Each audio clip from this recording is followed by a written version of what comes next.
Most of you have seen the movie, at least I hope you have, and if you haven't, I'm sure you can still get a chance to see it in one of the theaters near you. But Courageous has really taken Canada by storm, and I'm not surprised. It's a film that has such a core value in it that is so valuable at any time, but especially at this day and age. And we're going to be able to sit down with the producers, the writers, and also lead actor, the Kendrick brothers, Alex and Stephen, and talk about the resolution for men that comes out of the movie. And fellas, we've had a lot of time to talk on set, and you've done a terrific job, and people are thrilled with what you've produced. We don't need to talk about how it came about or all of that, because we've already done that.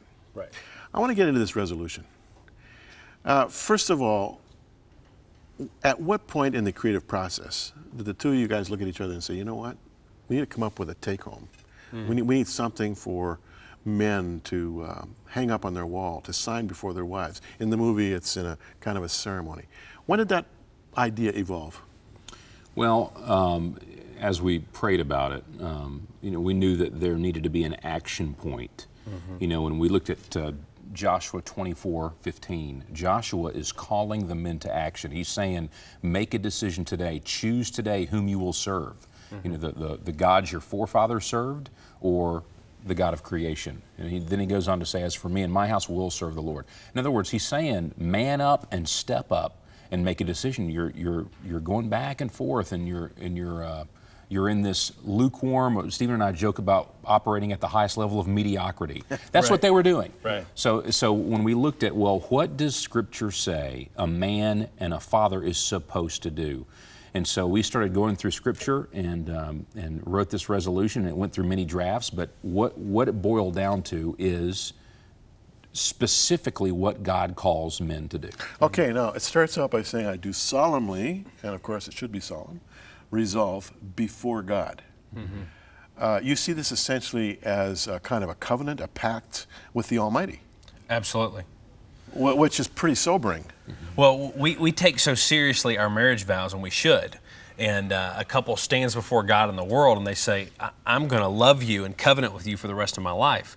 But then, what do we have for dads when it comes to their role and responsibility for their kids? Well, you see that in Scripture. When Joshua is saying, I'm going to lead my family spiritually, we haven't seen that in our modern day. And so we wanted to create something where it gives a man an opportunity to say, you know what, I'm laying down, I'm throwing the gauntlet down here, and I'm drawing a line in the sand, and I'm saying, this is where I stand. This is what God's called me to do. And so we wanted men to resolve. And so one of the verses that inspired us is, it says in Daniel chapter 1, that this young man resolved in his heart not to defile himself with the king's meat and wine.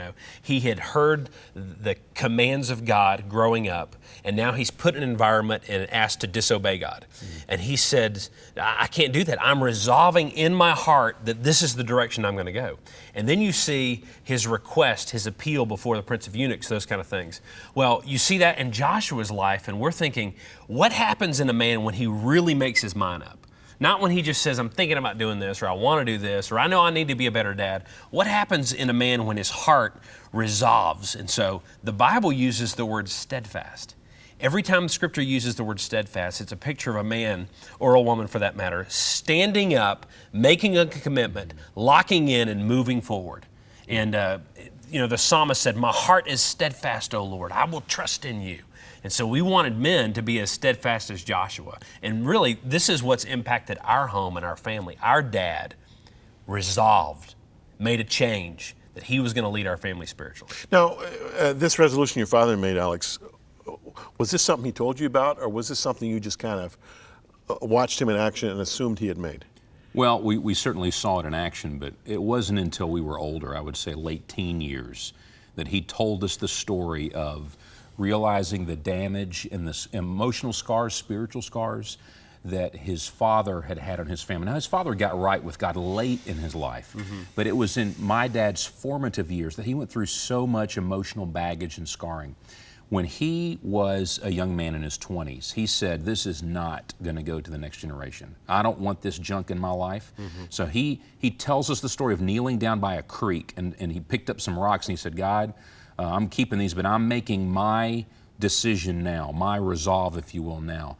no infidelity, no alcoholism, no addictions, no pornography. None of that's coming into my life. And he kept that resolve before God. Now, he's not a perfect man. He struggles with things, but we never saw any of that junk in our family when we were growing up. And so when we saw him do that, and it was harder for him than it is for us. He had to overcome some things. We don't have to overcome things. We have to continue the godly legacy that he started. Now, a resolution of that life-changing nature requires a kind of an epiphany, doesn't it? Some kind of almost a supernatural engagement, kind of a God wrestling.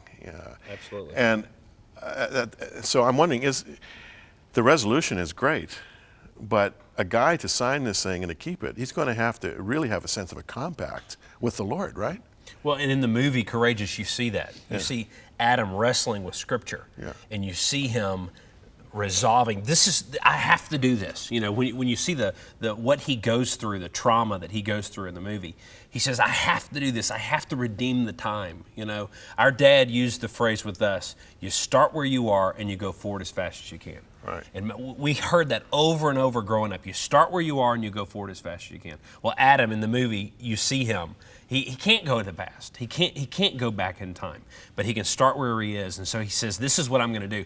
And so when he tells the other men about his resolution, he says, I'm not asking you to do this. This is something you need to think about. You need to pray about. It's a big deal here, you know, because you're committing fully to do what God's commanded you to do. No, you're in the resolution, you're resolving before God to take full responsibility for myself, my wife, and my children.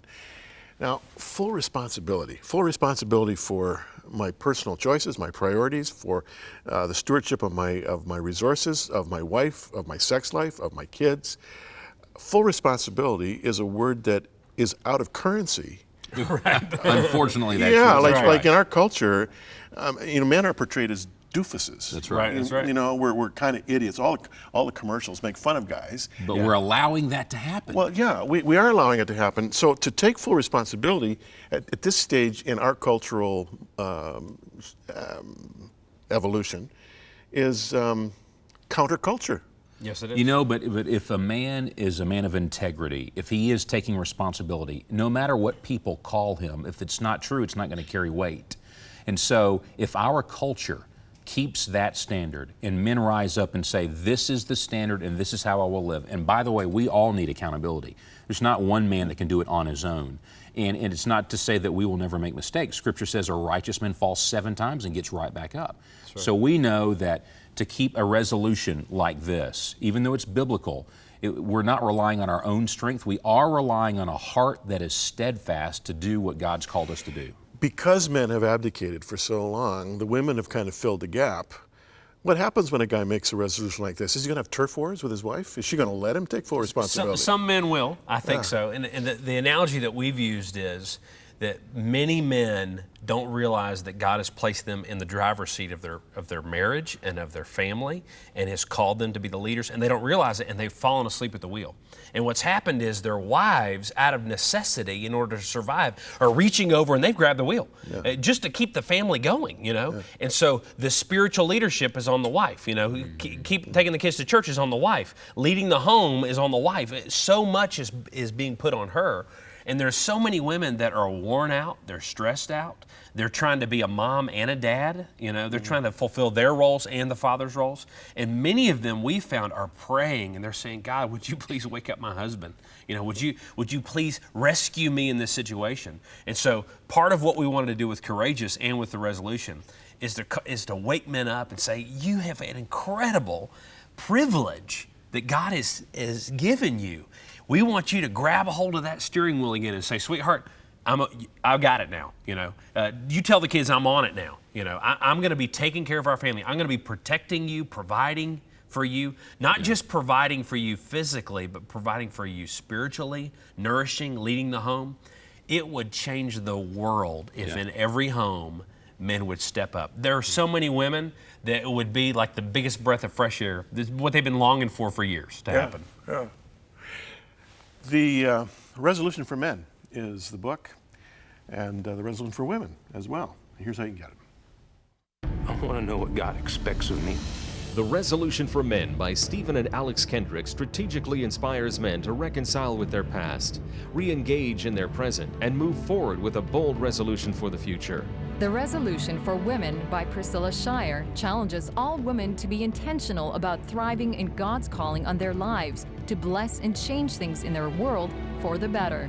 The Resolution for Men and Women is a movement intended to help strengthen your family, community, and our nation to become fully resolved. It's our thanks to you for your support.